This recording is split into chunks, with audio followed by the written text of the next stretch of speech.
Good morning students, I am Amita Said. Welcome to BBVN online classes, and today we'll continue with the chapter Madam Rides the Bus, and which is written by Vallika Nand, and the main protagonist of this chapter is Valli Amai, whose short name is Valli. Until now we have seen that Valli, actually she was very fond to ride in a bus, and she collected the suitable information regarding the bus, and she had collected the money also, so that she could pay the fare of the bus, and then she enjoyed riding in a bus, and there was a very jolly conversation between the conductor and Valli, and the conductor was continuously using the title madam to her, because actually he wanted, because he was poking her, and we can say that he was showing very concern that actually Valli wanted that the conductor should treat her as a mature person, because she was paying a fare and she was riding alone. She was not a child now, and that is why conductor treated her as a mature person. He was poking her regularly, and he uses the word title madam continuously to for her. Okay, so he was very actually he was very concerned at her. Okay, so then she met a woman who sat beside her, and she was having a very big earlobes, and she was not at all social person, so Valli was not liking her at all. And then see what happened. But the old woman went on with her drivel means silly nonsense, so continuously बोले जा रही थी, and Valli was not at all liking her. Is it proper for such a person to travel alone? अब वो बोल रही है क्या ऐसे पर्सन के लिए अकेले ट्रैवल करना सही बात है? Do you know exactly where you are going in town? क्या तुम्हें पता है कि तुम एग्जैक्टली कहाँ जा रही हो टाउन में? What's the street, what's the house number? Street का क्या नाम है, हाउस का क्या नंबर है, full complete address, perfect address के तुम्हें पता है? तो कहाँ जा रही हो? You need not bother about me, I can take care of myself. तो उसने कहा कि आप मेरे लिए चिंता मत करिए, मुझे अपना ख्याल रखना अच्छे से आता है। Valli said, turning her face towards the window and steering out. तो फिर वल्ली ने इतना बोला और अपना जो फेस है वो विंडो की तरफ कर लिया, and she was steering outside, तो वो बाहर की तरफ देखने लग गई। Her first journey, what careful, painstaking, elaborate plans she had to make for it। तो उसकी जो पहली जर्नी है, जो पहली बार बाहर घूमने के लिए जा रही है, मतलब बहुत ज़्यादा अच्छी है। What a careful elaborate plans, मतलब बड़े बड़े उसने प्लान्स मतलब कर रखे थे, और काफ़ी पेन था। पेन स्टेकिंग किस लिए था? क्योंकि उसको क्या करना था, पैसा कलेक्ट करना था, है ना। उसके बाद में इंफॉर्मेशन, सो उसको काफ़ी मतलब हिम्मत, करेज उसको जुटानी थी। सो दैट इज़ वाई इस जर्नी को उसने पेन स्टेकिंग भी कहा है। बहुत सारी प्लानिंग भी करनी पड़ी उसे, और बहुत केयरफुल भी रहना पड़ा, क्योंकि वो अलोन जा रही है ना। She was alone and she had to collected the fare और the expenses for the bus. She had thriftily saved whatever straight points come her way.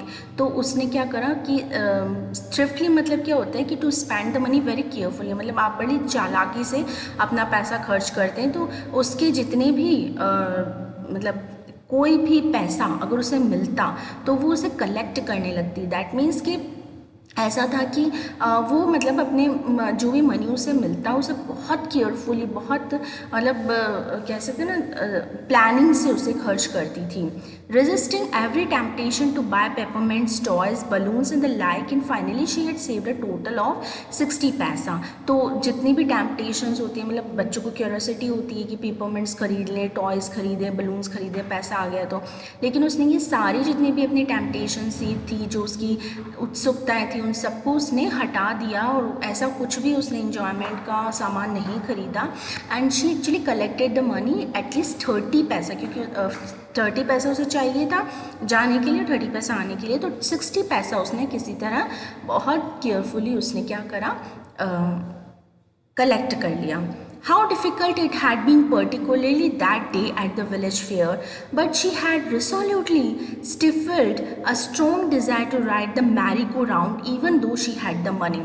तो इवन जब वो फेयर में गई थी, मेले में गई थी विलेज के, तब भी छोटे बच्चों को होता है ना कि हम झूला झूल लें, मैरी गो राउंड मीन्स जो गोल गोल झूला होता है ना, that's thing.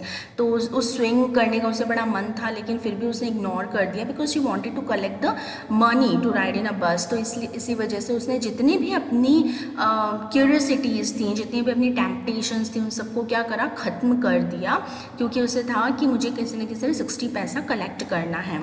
After she had enough money saved, her next problem was how to slip out of the house without her mother's knowledge। अब पैसा तो कलेक्ट कर लिया, लेकिन बिना उसकी मदर को बताए किस तरह से वो घर से बाहर निकले, किस तरह से वो, उसको कितना चाहिए था, कम से कम 45 मिनट्स जाने के, 45 मिनट्स आने के लिए चाहिए थे। तो इतना टाइम वो कैसे अपनी मम्मी को क्या झूठ बोलेगी जिससे कि वो वहाँ से निकल पाए। But she manage this without too much difficulty, लेकिन बिना किसी डिफ़िकल्टी के लिए उसने मैनेज कर लिया। कैसे? Every day after lunch her mother would nap from about 1 to 4 और सो। तो हर दिन उसकी मदर जो है वो दिन के खाने के बाद, लंच के बाद एक छोटी सी नैप, क्या होता है, एक छोटी सी झपकी जिसे हम बोलते हैं, तो वो कम से कम 1 से लेकर 4 बजे के करीबन बीच में वो एक झपकी लेती थी, सो जाती थी थोड़ी देर के लिए। तो वो टाइम ऐसा था जब वल्ली क्या करती थी, बाहर जा सकती थी। Valli always used these hours for her exertions as she stood looking from the doorway of her house or something even ventured out into the village। तो वल्ली इस समय क्या करती थी, 1 से 4 बजे तक वो खड़ी हो जाती गेट पे और क्या करती थी कि देखती रहती थी बाहर के जो भी सीन्स हैं ना, डोरवे पे खड़े होकर रोज़ का जो उसका अच्छा सा टाइम पास था कि बाहर के लोगों को देखना, स्ट्रीट में बस के जो पैसेंजर्स हैं उनको देखना, तो वो ये काम करा करती थी। तो वो मतलब actually he ventured out into the village. Ventured out मतलब कि कई बार तो वो ऐसा था कि वो करेजियसली बाहर भी विलेज में के अंदर कई बार घूमने भी चली जाती थी। डोरवे पे तो खड़ी रहती, लेकिन कई बार वो विलेज में घूमने भी चली जाती थी। Today these same hours could be use for a first excursion outside the village. तो एक्सकर्शन मतलब क्या होता है, ट्रैवलिंग करना, ठीक है। And travelling for knowledge we can say excursion होता है। तो मतलब उसने इन जो आवर्स थे 1 से लेकर 4 बजे तक के, उन आवर्स को उसने सोचा कि मोस्ट प्रोबेबली मैं क्या करूँगी, इसके अंदर मैं बस में ट्रैवल करके आ जाऊँगी। The bus rolled on, now cutting across a bare landscape, now rushing through a tiny hamlet or past an old wayside shop। तो बस जो है धीरे धीरे की आगे की तरफ बढ़ रही है और काफ़ी लैंडस्केप को पार कर रही है और काफ़ी आगे की तरफ मतलब जा रही है, और मतलब आसपास जो है बहुत अलग अलग से उसको शॉप भी दिखाई दे रही हैं दूरी तक। Sometimes the bus seemed on the point of gobbling up another vehicle that was coming towards them or a pedestrian crossing the road। तो कई बार जो बस है वो ऐसा लग रहा था कि जैसे मतलब गॉबलिंग अप मतलब रास्ता देते हुए, साइड से होते हुए वो दूसरे व्हीकल को रास्ता देते हुए, या जो भी पेडिस्ट्रियन मतलब जो पैदल चल रहा है ना रोड पे, तो उनको अगर रास्ता देते हुए बस जो है वो आगे की तरफ बढ़े जा रही थी। But lo, somehow it passed on smoothly, leaving all obstacles safely behind। तो जितने भी उसके ऑब्स्टिकल्स थे, जितनी भी रुकावटें थी, उनको पार करते हुए स्मूथली बस चली जा रही थी। Trees came running towards them, but then stopped as the bus reached them and simply stood there helpless for a moment by the side of the road before rushing away in the other direction। तो trees जो है obviously आपने देखा होगा, जब भी हम travel करते हैं तो बस के साथ हम बाहर की तरफ देखते हैं तो ऐसा लगता है ट्रीज़ भी हमारे साथ रन कर रहे हैं ना। तो जब तक बस चलती है ऐसा लगता है ट्रीज़ भी रन कर रहे हैं, जैसे ही बस रुकती तो ऐसा लगता है ट्रीज़ भी बहुत ज़्यादा मतलब वहीं पर रुक गए हैं। और जब तक मतलब ऐसा वहाँ पर खड़े हो जाते हैं जैसे लगता है बड़े हेल्पलेसली वो लोग खड़े हैं, ट्रीज़ के बारे में कहा गया है। तो फिर क्या होता है कि कई बार क्या होता है कि पैसेंजर्स को चढ़ाने के लिए बस को रुकना पड़ता और दूसरी डायरेक्शन से बस जो पैसेंजर्स हैं उसको लेती थी। Suddenly Valli clapped her hands with Glee. एकदम से वल्ली बहुत, ग्ली मतलब क्या होता है, हैप्पीनेस है ना, तो बड़ी खुशी के साथ वो ताली बजाने लग गई, क्लैपिंग करने लग गई। A young cow tail high in the air. एक यंग सी काउ थी जिसकी टेल, जिसकी पूँछ का हवा में हाई मतलब बहुत हवा में ऊंची दिख रही थी, वॉज रनिंग वेरी फास्ट और बहुत तेज़ दौड़ रही थी, right in the middle of the road. और बिल्कुल रोड के बीच में जो है वो गाय जो है वो अपनी पूँछ उठा के दौड़ रही थी इधर उधर। Right in front of the bus, और बिल्कुल बस के सामने दौड़ रही थी। The bus slowed to crawl, और बस क्योंकि ऑब्वियसली गाय है सामने तो बस क्या करने लगी, क्रॉल। क्रॉल मतलब उसने अपनी स्पीड बहुत ज़्यादा धीरे कर ली और रेंगने टाइप लग गई, मतलब धीरे स्पीड में बिल्कुल चलने लग गई बस। And the driver sounded his horn loudly again and again, और ड्राइवर जो है वो जोर जोर से अपना हॉर्न बजाने लगा जिससे वो जो काव है वो साइड में हो जाए। But the more he honked, the more frightened the animal became, and faster it galloped, always right in the front of the bus. तो जैसे ही वो जोर जोर से हॉर्न बजाता वैसे ही जो है वो एनिमल जो है वो काऊ और ज़्यादा डर जाती, और वो और ज़्यादा मतलब जंप करते हुए जो है बस के सामने, फ्राइटन होते हुए बस के सामने आ जाती, और वो हमेशा मतलब आगे, बस के आगे ही जो है वो दौड़े जा रही थी। Somehow this was very funny to वल्ली, और जैसे तैसे ये बहुत वल्ली के लिए तो बहुत एक अच्छा सीन, फनी सीन होने लग गया। She laughed and laughed until there was tears in her ears, वो इतना हंसी कि जब तक उसकी आंखों में आंसू नहीं आ गए। Hey lady, haven't you laughed enough? Called the conductor। अब कंडक्टर उसे क्या बोल रहा है, लेडी है ना, नॉट अ चाइल्ड, क्योंकि वो उसको मैच्योरिटी शो कर रहा है ना, because she was feeling good कि दूसरे कोई उसे है ना चाइल्ड नहीं बोले, उसे मैच्योर बोले, तो because for her concern only जो कंडक्टर है वो उसे लेडी बोल रहा है, उसे मैच्योरिटी दिखा रहा है कि हाँ भाई तुम्हारा खुद का फेयर है, तुम्हारे पास में तुम अकेले ट्रैवल कर रहे हो, you are not a child now, है ना, तो यू आर बिग इनफ, तो इसलिए उसको बोल रहा है कि लेडी तुम बहुत ज़्यादा हंस रही हो, है ना, तुम बहुत ज़्यादा नहीं हंस ली। Call the conductor, better save some for tomorrow, कल के लिए थोड़ी हंसी बचा के रखो। At last the cow moved off the road, और फिर एट लास्ट क्या हुआ, जो काउ है वो रोड में क्या हो गया, वहाँ पर मूव्ड ऑफ हो गई, यानी वहाँ से चली गई। And soon the bus came to the rail road crossing, और बस कहाँ पर है, रेल रोड क्रॉसिंग जो होती है ना, जैसे हम ट्रेन जहाँ जाती हैं तो वो ट्रैक होता है ना क्रॉसिंग का, वहाँ पर जाकर जो है वहाँ तक मतलब बस आ गई। A speck of a train could be seen in the distance, और जो बस ट्रेन की जो हॉर्न की आवाज़ है और जो उसके पहियों की आवाज़ है, जो ऑब्वियसली ट्रेन आती है तो जो बसलिंग साउंड होती है ना, तो वो एक्चुअली हमें दूर से ही पता चल जाती है कि ट्रेन आ रही है, क्योंकि उसकी पटरियों पे जो व्हील्स चलते हैं ना, तो उसकी आवाज़ हमें दूर से आ जाती है। तो ये जो बसलिंग की साउंड है ट्रेन की वो बहुत डिस्टेंस से उन्हें सुनाई दे रही थी। ग्रोइंग बिगर एंड बिगर, अब जैसे जैसे ट्रेन पास आ रही है वो आवाज़ क्या है, बढ़ती जा रही है।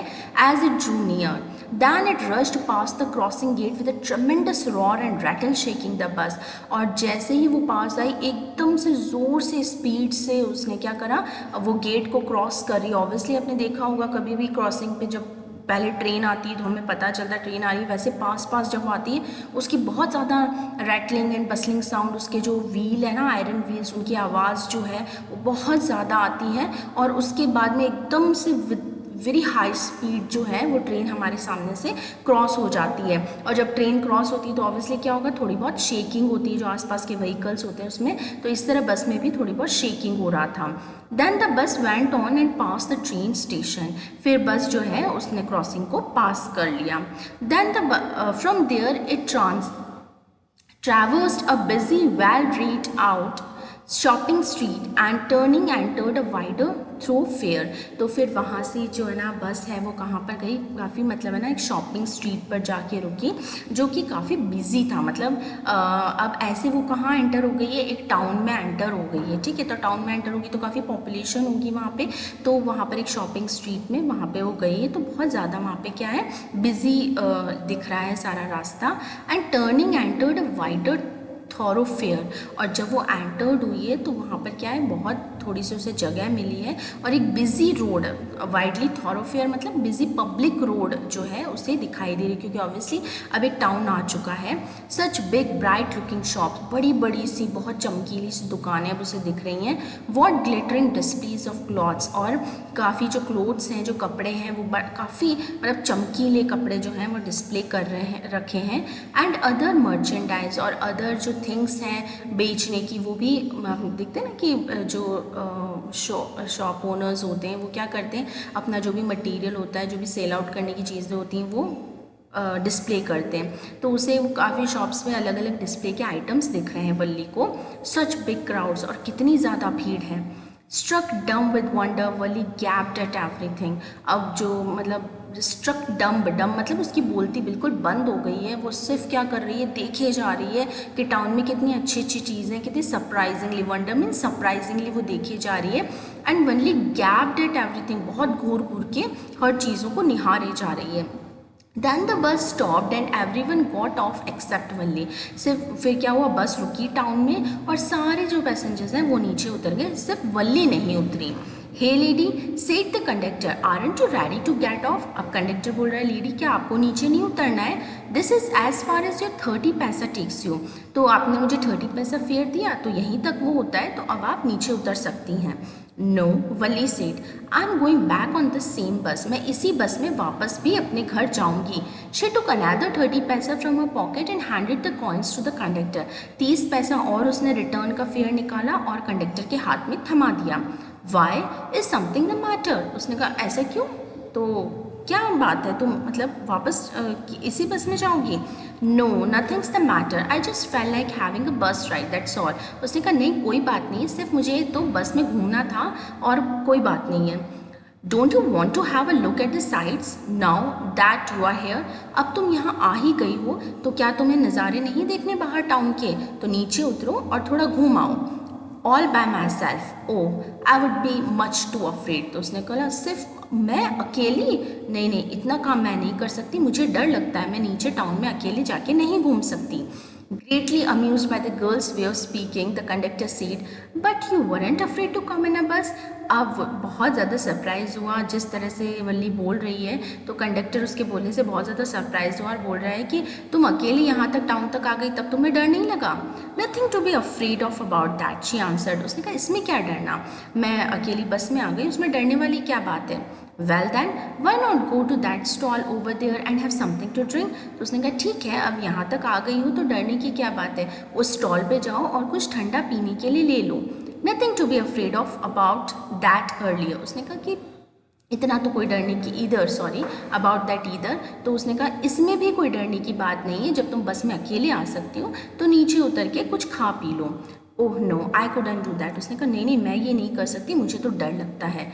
Well then let me bring you cold drink. उसने कहा ठीक है, तो मैं ले आऊँ तुम्हारे लिए cold drink? No, I don't have enough money, just give me my ticket that's all. उसने कहा नहीं, मेरे पास इतना पैसा नहीं है कि मैं कोल्ड ड्रिंक पी सकूँ, तो तुम बस मुझे मेरा टिकट दो और बस। It will be my treat and not cost to anything. उसने कहा कि ठीक है, कंडक्टर कह रहा है कि मैं तुम्हें एक ट्रीट दे देता हूँ, तो मैं तुमसे बिल्कुल पैसा नहीं लूँगा, मेरी तरफ से कोल्ड ड्रिंक पी लो। No no, she said firmly, please no. Firmly means strongly. तो उसने बोला नहीं नहीं, मैं कुछ नहीं पीना चाहती, प्लीज़ नहीं। The conductor shrugged and they waited until it was time for the bus to begin and the return journey. Again there weren't many passengers. So जो कंडक्टर है उसने ठीक है वो मान गया और उसने थोड़े से अपने कंधे उचकाए एंड उसके बाद में उन्होंने वेट किया कि कब बस जो है वापस अपनी रिटर्न जर्नी लेती है, और फिर वापस बस में बहुत ज़्यादा पैसेंजर्स नहीं थे। Now let's see in the next video कि अब वो वापस जा रही है तो क्या कुछ खास होता है उस स्टोरी में और कैसी रही उसकी जो बस ट्रैवलिंग है या राइडिंग इन अ बस। That will see in the next video. Hope you understand the chapter.